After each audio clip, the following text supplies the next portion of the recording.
ये बताइए पूरा जो है सब स्कॉर्पियो भरा हुआ है।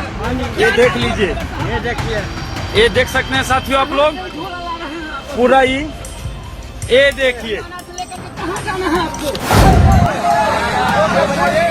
बढ़िया पुरजोर विरोध होता हुआ ये वो वोट नहीं मिलता बढ़िया से। बहुत अच्छी बात है, भगवान करे सबको नौकरी मिले, सबको रोजगार मिल जाए, बट तो कम सबको नौकरी मिले। आप ये कहिए तेजस्वी करे सबको नौकरी मिले, भगवान करे नहीं, तेजस्वी जी करेंगे, महागठबंधन करेगी, वो नौकरी देगी। दाऊद का कहाँ लेना देना है? दाऊद से दूर से कोई लेना देना नहीं। किसी एक का नाम जरूर था, लेकिन आप देखोगे उसने कोई बॉम्ब ब्लास्ट या कुछ एंटी नेशनल चीज नहीं की थी देश के अंदर। मैं उसके साथ तो नहीं हूँ, लेकिन वो he is not some terrorist. एक बार फिर से धर लिए गए बीजेपी के प्रत्याशी। वो खबर तो है ही, आज आपको दिखाऊंगा कैसे बैनर पोस्टर तक फाड़े जा रहे हैं। बिहार के अंदर खास तौर पर जहां कमल छाप कुछ भी दिख रहा है, उसके खिलाफ लोगों का गुस्सा किस तरह सातवें आसमान पर है, वो भी देखिएगा। कैसे आचार संहिता को खूंटी पर टांगने का काम पहले एक प्रत्याशी ने किया था, याद करिए, घड़ियां बंटवाई जा रही थी, लेकिन अब एक नया तमाशा शुरू हुआ है, वो भी आप देखिए। कैसे दौड़ा दिया गया बीजेपी का एक प्रत्याशी, वो भी देखिए। लेकिन देखिएगा ये भी कि कैसे आरजेडी के एक प्रत्याशी जिनका नाम है उसामा शहाब, हाँ बस उनके पिता शहाबुद्दीन है, तो इसीलिए उत्तर प्रदेश के मुख्यमंत्री योगी आदित्यनाथ जो कल तक माफियाओं को मिटाने का जिक्र करते हैं, लेकिन उत्तर प्रदेश में उनके सजातीय जितने भी लोग हैं उन्हें क्रांतिकारी घोषित कर चुके हैं। यही बात हमने कल कही थी, अब वो मुद्दा बन गया है।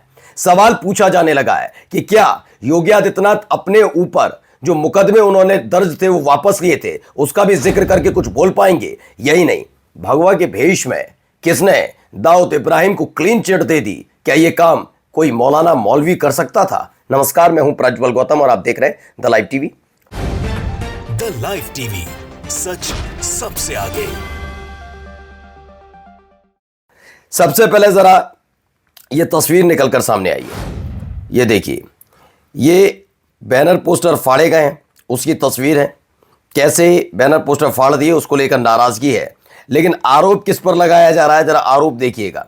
बैनर पोस्टर फाड़ रही है जनता, और क्या जा रखा है, निशु गौतम है कोई, वो लिखते हैं कि पटना में चुनाव प्रचार के दौरान बवाल, एनडीए की प्रचार गाड़ी पर हमला, पोस्टर बैनर फाड़े गए। भाजपा नेता संजीव चौरसिया बोले, क्या कह रहे हैं, आरजेडी गुंडागर्दी फिर से उठा रही है, जनता इस बार जवाब देगी। बिहार में जब भी एनडीए आगे बढ़ता है, आरजेडी का जंगलराज स्टाइल फिर दिखने लगता है, लेकिन इस बार जनता ठान चुकी है, लालटेन नहीं, अब विकास की रोशनी चलेगी। विकास पिछले 20 बरस से 17 बरस तो प्योर आप ही के थे, कितना किया सबने देख लिया है। और ये हाल ही में कितनी घटनाएं बिहार के अंदर हुई, उस पर कभी बात नहीं की, लेकिन अचानक से अपने गाड़ी पर हुए हमले को जंगलराज और तमाम चीजें सोचिए। बिहार के अंदर, पटना के अंदर कितनी बड़ी बड़ी घटनाएं हुई, अभी तक इन्होंने इस पर कुछ बोला नहीं, ना सम्राट चौधरी, ना ये संजीव चौरसिया, कोई नहीं बोलेगा। लेकिन जैसे ही इनकी गाड़ी पर, मैंने कहा ना, ये सिर्फ अपने बारे में सोचते हैं। इनका विरोध मत करो, राष्ट्रद्रोह, गद्दारी, इनके बारे में कुछ बोल दो, ये तो उपद्रवी, उत्पाती। हाँ, वे उससे घिनौना काम अगर इनके साथ वाला कोई कर दे तो वो हो जाता है, नहीं, ये तो शांति दूत है। खैर, आगे देखिए जरा यहाँ क्या खेल चल रहा है। एक खेल शुरू हुआ है यहाँ पर, जिसको लेकर लोगों में नाराजगी है। देखिए, बताइए पूरा जो है सब स्कॉर्पियो भरा हुआ है। ये देख लीजिए, ये देखिए, ये देख सकते हैं साथियों आप लोग, पूरा ही ये देखिए, कहाँ जाना है आपको? ये देख सकते हैं, ये पूरा जीवेश कुमार जी का भ्रष्टाचार, ये यानी कि झोला का भरा हुआ बैग, ये देख लीजिए किस हिसाब से ये लोगों को गुमराह किया जा रहा है। ए चुनाव आयोग को फोन कीजिए जी, फोन कीजिए चुनाव आयोग को फोन। तो मसला निकल कर आया, जीवेश कुमार जो बीजेपी के प्रत्याशी हैं, उनके संबंधित कुछ चीजें बरामद हुई हैं। भाजपा वाले अपना खेल शुरू कर दिए हैं। तेजस्वी जी से निवेदन है कि अपने साथियों को कहें कि लाठी में तेल लगा करके और रोड पर उतरें। और देखो ये बिहार में क्या हो रहा है, ये शब्दावली इनकी है, लेकिन मुझे लगता है कि इन सब में ध्यान देने की जिम्मेदारी चुनाव आयोग की है। चुनाव आयोग को आगे आकर इस पर बोलना चाहिए। और अब देखिए कितना सम्मान एक और बीजेपी के प्रत्याशी का, देखते चलिए। बढ़िया पुरजोर विरोध होता हुआ कमेंट्री चल रही है, सुनते जाइए। ये वो वोट नहीं मिलता बढ़िया से।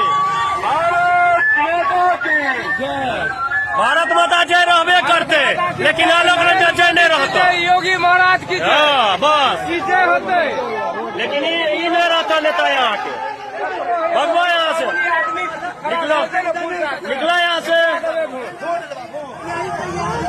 तो मसला है ये सहरसा भाजपा प्रत्याशी का बरियाही बाजार में विरोध हुआ। गांव वालों ने कहा कब तक भारत माता की जय और मोदी योगी के नाम पर वोट लेते रहोगे। भारत माता की जय है लेकिन वोट नहीं देंगे, निकलो यहां से, भगाओ यहां से इन्हें। ये स्थिति बनी हुई है सहरसा भाजपा की। सहरसा में भाजपा की किस तरह के हालात हैं, लोग खदेड़ रहे हैं। और अब तो खुल्लम खुल्ला वो वीडियोज भी ऑडियोज के साथ सामने आ रही हैं जिसमें बड़ा बेकदरी इनकी हो रही है। वो था ना, कौन सा था, एक बड़े बेआबरू होके तेरे कूचे से हम निकले। तो कुछ इसी तरह के हालात फिलहाल इन दिनों बीजेपी के बने हुए हैं। वहीं एनडीए उम्मीदवार आलोक रंजन झा सहरसा बाजार में प्रचार के लिए पहुंचे। जनता ने भगा दिया। कहा कब तक भारत माता की जय मोदी योगी के नाम पर ठगने का काम करोगे, बिना असली काम के वोट नहीं मिलेगा। अतुल साहब कहते हैं, वो कहते हैं कि भैया गुस्से है, और गुस्सा वाकई दिखा, लोगों में नाराजगी किस कदर है। हाल ही में कई सारी चीजें और होती हुई नजर आ रही हैं जिससे लोगों का गुस्सा सातवें आसमान पर चढ़ा। मैंने कहा ना आपसे, जब आप लंबे समय तक सत्ता में रहते हैं और आप उम्मीद पर खड़े नहीं उतरते तो आप उसे कुछ भी नाम दे सकते हैं, लेकिन हकीकत यह है कि वो वहां पर आपका रंग उतर रहा होता है, आपको लोग पसंद नहीं करते। आपने अपने नाम पर चस्पा कर लिया कि वो बीजेपी की जीत थी, जबकि वो कांग्रेस के प्रति लोगों का गुस्सा था जो साल 2014 में चुनाव के दौरान देखने को मिला। और यही वजह है कि नरेंद्र मोदी प्रधानमंत्री बने, जबकि अटल बिहारी लाल कृष्ण आडवाणी भी होते प्रधानमंत्री पद के उम्मीदवार तो वो प्रधानमंत्री बन जाते। क्लियर था क्योंकि कांग्रेस के खिलाफ उतना गुस्सा था, लेकिन उसे दुगना गुस्सा इस समय बीजेपी के खिलाफ और मोदी शाह के खिलाफ नजर आता है इस समय स्पष्ट। आइए अगली खबर देखिए यहां पर, लेकिन काम चालू है यहां पर पूरी तरीके से पत्रकारों का। बहुत अच्छी बात है, भगवान करे सबको नौकरी मिले, सबको रोजगार मिल जाए, बट टू कम सबको नौकरी मिले। आप ये कहिए तेजस्वी करे सबको नौकरी मिले, भगवान करे नहीं, तेजस्वी जी करेंगे, महागठबंधन करेगी, वो नौकरी देगी। और मैं I would like to make a point.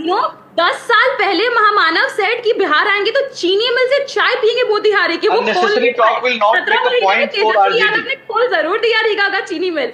We are proud of him and we have trust in him.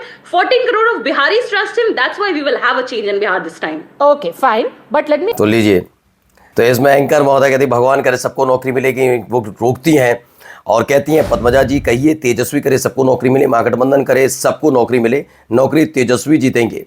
और ये भाजपा ही गुप्ता इतना टेंशन में क्यों आ गया, ये प्रियंका भारती लिखती हैं खुद, तेजस्वी भव विहार, ये वो लिख रही हैं अपनी तरफ से। लेकिन फिलहाल अगली मेन खबर पर आ जाते हैं। ये मेन खबर हमने कल भी दिखाई थी। आप बुलडोजर लेकर जाइए। बुलडोजर किस चीज़ का प्रतीक, आपके हिसाब से किसी का प्रतीक हो, लेकिन अदालत के फरमान पर अगर मैं जाऊंगा तो वो लोकतंत्र के हानिकारक है, उसका प्रतीक। और उसका इस्तेमाल कहां हो रहा है, चुनावों के दौरान हो रहा है। और उस पर खुश हो रहे हैं योगी आदित्यनाथ। योगी आदित्यनाथ के 2-3 बयान थे। पहले बुलडोजर वाला जिक्र किया, वो बात अलग है कि उन्होंने बुलडोजर फातिमा पढ़ा जाता है, ये बात सही कहा आपने। लेकिन जब आपके सजाती है वैसे ही उसी लेवल के बाहुबली होते हैं तो आप कुछ नहीं कह पाते, ये भी देश देख रहा है। मैंने कहा ना, आप एक लेवल तक लोगों को गुमराह कर सकते हैं, उसके आगे फिर गुमराह नहीं कर पाते, आप गुमराह नहीं कर सकते आप, ठीक है। आगे देखिए, फिर उन्होंने उसामा का नाम लेकर बोल दिया जिस पर कोई केस नहीं, कुछ लेना देना नहीं, वही सब चीज़ें भारी पड़ रही हैं। अब देखिए, ये वो एक पुराना तस्वीर, पुरानी चीज़ें हैं, उसे आलोक चिक्कू कहते हैं। उत्तर प्रदेश के माननीय मुख्यमंत्री योगी जी बिहार में आरजेडी के उम्मीदवार को अपराधी बता रहे हैं, मगर इनका खुद का शपथ पत्र देख लीजिए। सामान्य ज्ञान की कमी इनमें है या फिर हम बिहारियों को अल्पज्ञानी समझ रहे हैं, करारा जवाब मिलेगा। बिल्कुल स्पष्ट बात है, मैंने इसका जिक्र कल भी किया था कि योगी आदित्यनाथ को उनका भी जिक्र करना चाहिए। जब मुख्यमंत्री बनने से पहले उन पर केस थे, वो बात अलग है कि योगी आदित्यनाथ मुख्यमंत्री बनते हैं और फिर अपने ही खिलाफ जांच कराने से बेहतर वो ये सोचते हैं कि केस वापस ले लिए जाए, तो केस वापस हो जाते हैं। योगी आदित्यनाथ ने की उपलब्धि है अपनी खुद की। अब आइए, जो भगवा के भेष में बैठकर इन्होंने कहा, इनका नाम ममता कुलकर्णी है, इन्होंने जो कहा है, क्या ये मौलवी या मौलाना कह सकता था और कह देता, उसके बाद क्या होता आप खुद सोचिए, जरा सुनिए क्या कह रही हो, किसके बारे में कह रही। दाऊद का कहाँ लेना देना है, दाऊद से दूर से कोई लेना देना नहीं है। किसी एक का नाम जरूर था, लेकिन आप देखोगे उसने कोई बॉम्ब ब्लास्ट या कुछ एंटी नेशनल चीज नहीं की थी देश के अंदर। मैं उसके साथ तो नहीं हूँ, लेकिन वो he is not some terrorist, so you should be, आपको उसका डिफरेंस भी समझ में आना चाहिए। आप जब दाऊद का नाम लेते हो, जिसके साथ मेरा नाम जुड़ा है, उसने कभी बॉम्ब ब्लास्ट नहीं किया बॉम्बे के अंदर, कभी सुना आपने?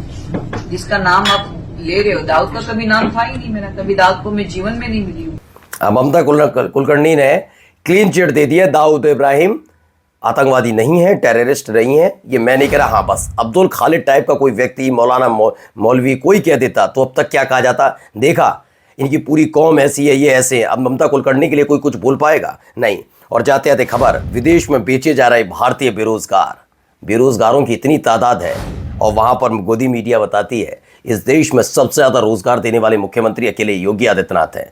हाँ, ऐसे क्या? नमस्कार। द लाइव टीवी, सच सबसे आगे।